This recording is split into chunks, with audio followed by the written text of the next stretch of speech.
As the picket line chants make clear, the plain fact is England's health service does not have enough staff to function as it should. And where that really tells is in the quality of care patients receive and the time it takes to get treated. Are you all ready? For over a year, the PM has been promising a solution. Finally, he's revealed it.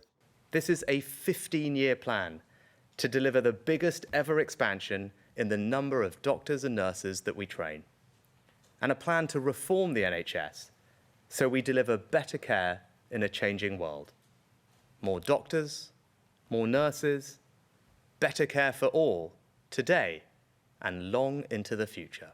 By 2031, the number of medical students doubles to 15,000 starting each year, and the number of nurse and midwife trainees rises to almost 60,000 a year. To fill gaps quicker, there'll be new training routes too. So the government is considering cutting the medical degree from 5 years to 4. There'll be more physician associates and nurse associates who need less training. And 1 in 5 staff will train as apprentices, including the first ever doctor apprentices learning on the job. Just have to inhale it. Is that okay? Coventry University plans to triple the number of nurses, physios and therapists it trains, many of whom are already apprentices, earning while they're learning. Are apprentices as well trained as a classically trained nurse, for example? Absolutely. So those apprentices are going to come out with a degree in the same way as all of our other students, so there's no downgrading here at all. There will be patients who'll be worried they're not going to see a proper doctor, a proper nurse. Yeah, and that's not the case either, because take nursing associates, they are a registered profession, so the patients can be assured that they're getting a level of service that is top quality. And the students here aren't worried about joining the health service in its current state. It is a challenge, it is quite daunting, and it's quite a way to put yourself in there and to learn in choppy waters and to build up that experience. I'm quite confident that we can make a difference. You know, anyone can say that, it's doing it, you know.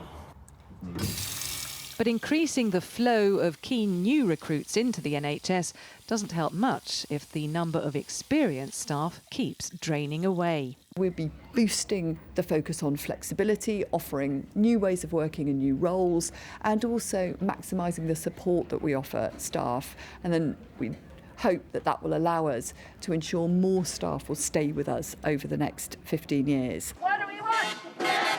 But there's nothing about the immediate issue of pay that has sparked widespread industrial action. There's not much in there that would answer questions over how's the NHS going to get through this winter, how are you going to avoid more industrial action. It really is looking at the long term rather than now.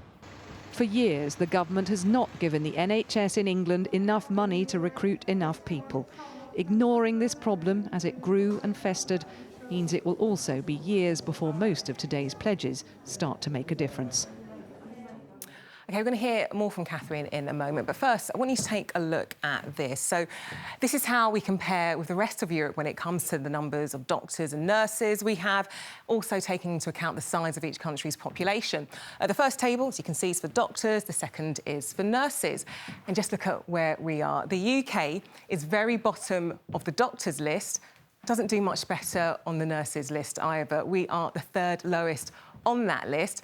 And take a look at this. So most countries who are near the bottom of one list perform better on the other. So if you look at Spain, it's at the bottom of the nurses list, but look at it, it's near the top of doctors. And if you do the same with Belgium, it's second bottom on the doctors list, but when it comes to nurses, it's doing much better on the top half of that table. But for us, bottom or nearly bottom for both. Let's bring Catherine back in, shall we? And Catherine, this really says it all, doesn't it? It's a compelling comparison, isn't it, when it's laid out like that? Because although we do have more support staff in England's NHS than other countries, there is a different skill mix. Those professions there, they really are critical, aren't they? Our doctors and our nurses. So this long-awaited official acknowledgement of the scale of the mountain to climb really has been quite widely welcomed. It is bad that we basically steal highly qualified staff from countries that have their own health services to run. It is ridiculous that we spend billions of pounds each year paying for locum doctors and agency nurses to fill all these gaps. And personally, I think perhaps the shakiest pledge, as it were, is about retaining those staff. The aspiration is to keep 130,000 of them for longer.